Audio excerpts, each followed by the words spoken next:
Fondazione Monteprama sin dalla sua nascita ha privilegiato il confronto con tutte le istituzioni pubbliche e anche con le associazioni di rappresentanza private.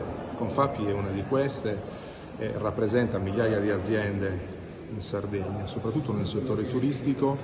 Può essere per noi un momento di crescita e di aiuto, soprattutto di servizi da fornire alle aziende ricettive del comune di Cabras, di più di tutta la provincia di Oristano e non solo, di un'area vasta che guarda con interesse a noi.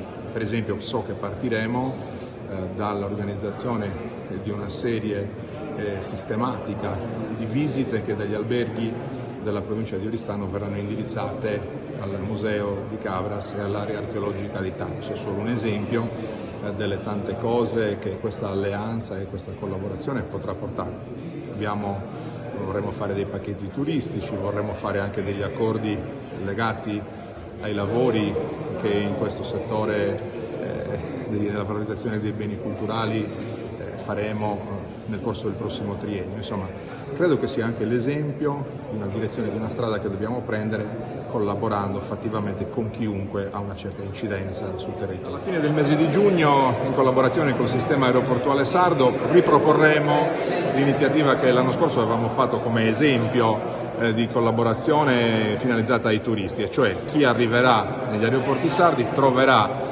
delle cartoline in 4 lingue, italiano, francese, inglese e tedesco, con un buono sconto legato all'ingresso al Museo di Cabras e ai Giganti di Monteprama. Crediamo che possa essere nelle porte di accesso della Sardegna una buona cartolina, anzitutto per far sapere che esiste Cabras, che esiste un sistema culturale, che esiste una fondazione che sta promuovendo questo territorio e soprattutto che se si viene a visitare i Giganti e il resto del sistema Cabras, penso all'antica città di Tagus, c'è anche un piccolo sconto.